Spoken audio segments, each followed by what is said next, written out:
Sir, കേരളത്തിൽ ഹമാസിന് വേണ്ടി പ്രാർത്ഥനയും അതോടൊപ്പം തന്നെ അനുകൂല പ്രകടനവും നടക്കുമ്പോൾ അങ്ങ് പാലസ്തീനിൽ ഈ ഹമാസിനെതിരായി പ്രകടനങ്ങൾ നടക്കുകയാണ്. അവിടുത്തെ ജനങ്ങൾ പറയുന്നത് ഹമാസ് ഈ യുദ്ധം അവസാനിപ്പിക്കണമെന്നാണ്.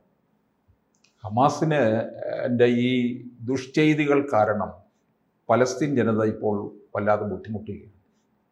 50,000-ലധികം പേരാണ് മരിച്ചത്. എത്രയോ പേര് അംഗഭംഗം വന്നും ജീവച്ഛവമായിട്ടും കഴിയുന്നുണ്ട്. അത്രയും പേര് തന്നെ മരണസംഖ്യയോട് അടുത്ത് വരും ഈ ജീവച്ഛവമായി കഴിയുന്നവരുടെ.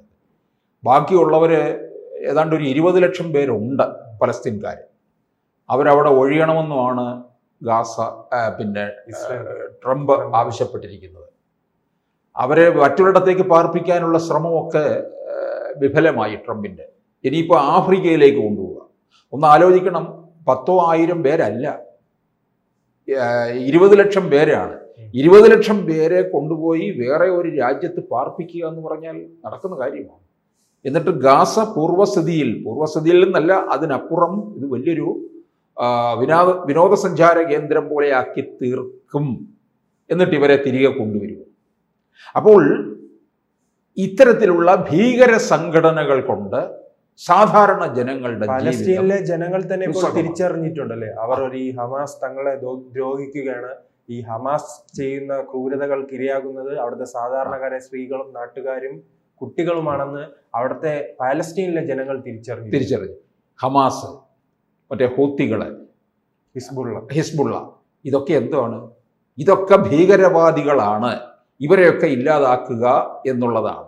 ട്രംപ് തന്നെ പറഞ്ഞിട്ടുള്ള എന്താണ്? ഭീകരവാദത്തെ അമർച്ച ചെയ്യുക എന്നുള്ളതാണ് നമ്മുടെ പ്രധാന ലക്ഷ്യം. നരേന്ദ്രമോദി ഇത് പലവട്ടം പറഞ്ഞിട്ടുള്ള കാര്യവുമാണ്. ഈ ഹമാസ് കാരണമല്ലേ ഗാസ മുഴുവൻ ഇത്തരത്തിലായി തീർന്നത്? പലസ്തീൻ ജനതയുടെ ജീവിതം തന്നെ നഷ്ടപ്പെട്ടിട്ടുള്ളത്. അപ്പോൾ ആ ഭീകരവാദത്തെയാണ് ഇപ്പോൾ ആരനുകൂലിക്കുന്നത്? നമ്മുടെ ഈ കേരളത്തിൽ ഈ മതേതര പാർട്ടികൾ എന്നൊക്കെ പറഞ്ഞ് മേനി നടിച്ച് നടക്കുന്ന ഇവരെന്താണ് യഥാർത്ഥത്തിൽ ചെയ്യുന്നത്? ഇവരെ പ്രോത്സാഹിപ്പിക്കുകയാണ്, ഈ ഭീകരവാദത്തെ.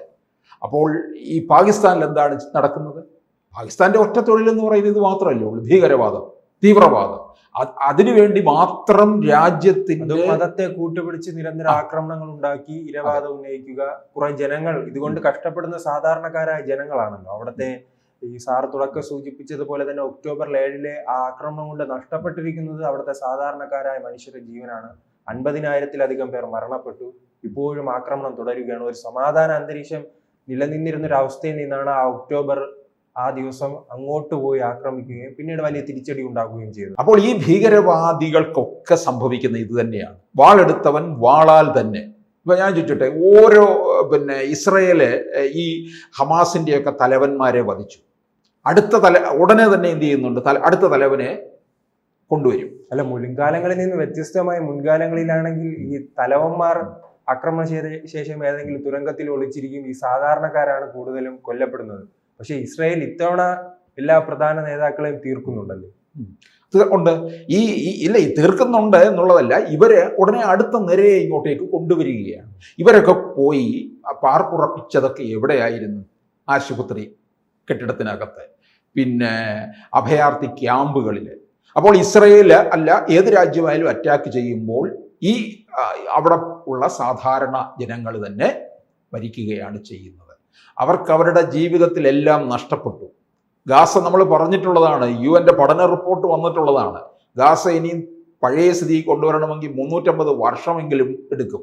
അത്തരത്തിൽ ശവപ്പറമ്പായി മാറി എന്നുള്ളതാണ്.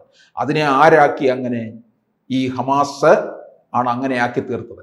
ആ ഹമാസിനെയാണ്, അവിടുത്തെ പലസ്തീൻകാർക്ക് വേണ്ടാത്ത വെറുക്കുന്ന ഹമാസിനെയാണ് ഇവിടെ എന്ത് ചെയ്യുന്നത്?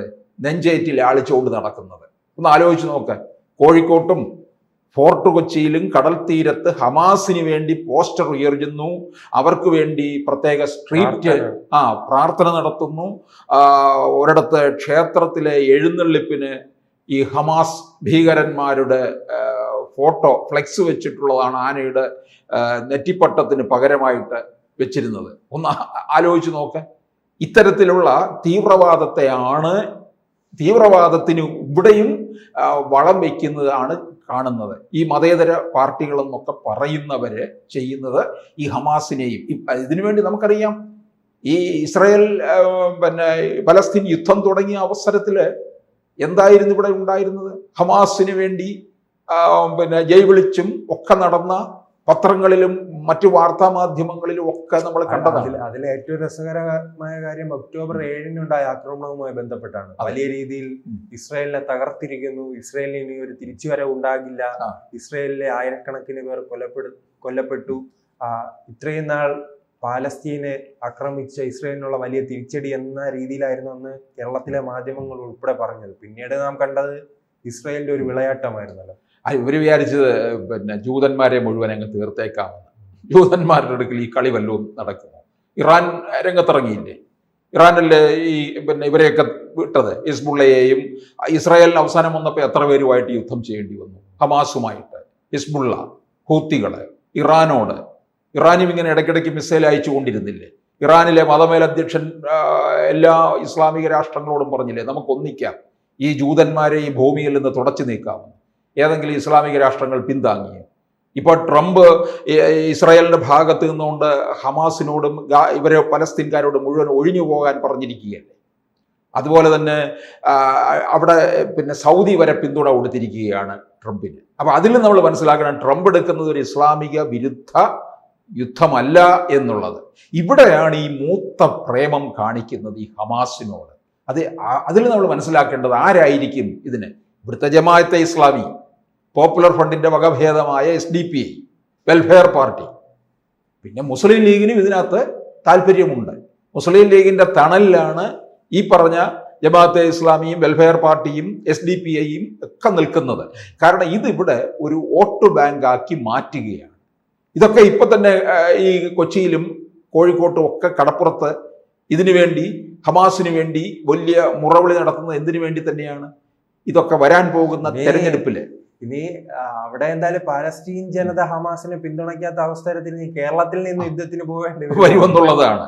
അല്ല, അപ്പോൾ പിന്നെ ഇതിന്റെ യുക്തി എന്താണെന്നുള്ളത് നമ്മൾ ആലോചിക്കുന്നത്. അവർക്ക് വേണ്ട ഈ ഹമാസ് ഇത് ഇത്തരത്തിലുള്ള ഭീകര സംഘടനകളാണല്ലോ. ഈ ഭീകര സംഘടനകളെ ഇല്ലാതാക്കും എന്നാണ് ട്രംപ് പറഞ്ഞിട്ടുള്ളത്. അതാണ് ഇവർക്ക് ട്രംപിനോടുള്ള ദേഷ്യം എന്നുള്ളതാണ്. അപ്പോൾ ഒന്ന് ആലോചിക്കണം, ഇവിടെയും കേരളത്തില് ഇതിന് ഏറ്റവും കൂടുതൽ ഹമാസ് ഫാൻസ് ഉള്ളത് കേരളത്തിലായിരിക്കും. വേറെ ഒരിടത്തും കാണുമെന്ന് എനിക്ക് തോന്നുന്നില്ല. ഹമാസിന് മാത്രമല്ല, ഇത്തരത്തിലുള്ള ഭീകര സംഘടനകൾക്കെല്ലാം തന്നെ. അപ്പൊ എന്തായാലും ഇതിനെല്ലാം അമർച്ച ചെയ്യുന്ന ഒരു സമയം നമുക്ക് കാണാമെന്നുള്ളത് ഉറപ്പാണ്.